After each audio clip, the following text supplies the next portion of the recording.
Hi friends, please subscribe to Amravati Media and press the bell icon for more latest updates. ఏడాది పాలనలో పవన్ సాధించింది ఇదొక్కటే. AP రాజకీయాలు ఆసక్తికరంగా మారుతున్నాయి. కూటమి ప్రభుత్వం ఏడాది పాలన పూర్తి చేసుకుంటోంది. అయితే క్షేత్రస్థాయిలో మాత్రం కూటమికి పరిస్థితులు మారుతున్నాయి. 3 పార్టీలు అప్రమత్తమయ్యాయి. పవన్ రాజకీయంగా పట్టు కోల్పోతున్నారనే విశ్లేషణలు వస్తున్నాయి. కాగా పవన్ ఎన్నికల సమయంలో ఇచ్చిన హామీల విషయంలో పట్టించుకోవడం లేదనే వాదన బలంగా ఉన్నట్లు సర్వే సంస్థలు వెల్లడిస్తున్నాయి. అయితే పవన్ తాను వ్యక్తిగతంగా ఇచ్చిన హామీలు అమలు చేస్తుండడం ఒక్కటే రిలీఫ్గా కనిపిస్తోంది. 2024 ఎన్నికల సమయంలో బలంగా కనిపించిన పవన్ అదే విధంగా ఫలితాలు సాధించారు. కూటమి విజయంలో పవన్ కీలకంగా వ్యవహరించారు. తన పార్టీ నుంచి పోటీ చేసిన అందరినీ పవన్ గెలిపించుకున్నారు.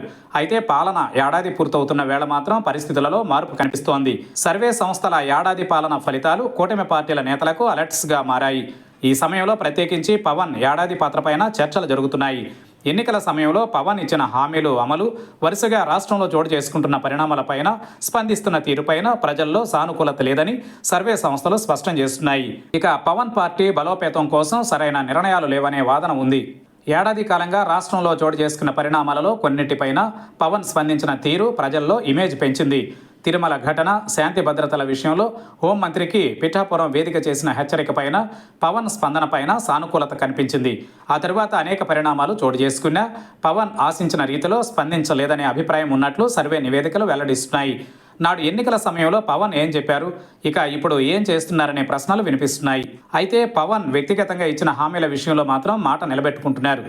ఇది మాత్రమే ప్రస్తుతం ఆశాజనకంగా కనిపిస్తోంది. పిఠాపురంలోనూ భిన్న పరిస్థితులు కనిపిస్తున్నాయి. ఏడాది కాలంలో పాలన రాజకీయంగా పవన్ ఆశించిన స్థాయిలో రాణించలేదనే అభిప్రాయం బలంగా ఉంది. వ్యక్తిగతంగా ఇచ్చిన హామీలను మాత్రం ఒక్కొక్కటిగా అమలు చేస్తున్నారు. తాజాగా నంద్యాల జిల్లా పరిధిలో ఉన్న నందికొట్కూరు నియోజకవర్గ మండలంలో ఉన్న కుణిదెల గ్రామాన్ని అన్ని రంగాలలో అభివృద్ధి చేసేందుకు తన వంతు సహకారం అందిస్తానని పవన్ గతంలో ప్రకటించారు. ఇందుకోసం తన సొంత నిధులను 50 లక్షల చెక్కును జిల్లా కలెక్టర్కు పంపారు.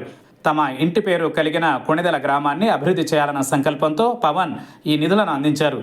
పవన్ ఇదే విధంగా పాలనాపరంగా పార్టీ విషయంలోనూ అవసరమైన నిర్ణయాలు తీసుకోవాల్సిన అవసరం ఉందనే అభిప్రాయం వినిపిస్తోంది.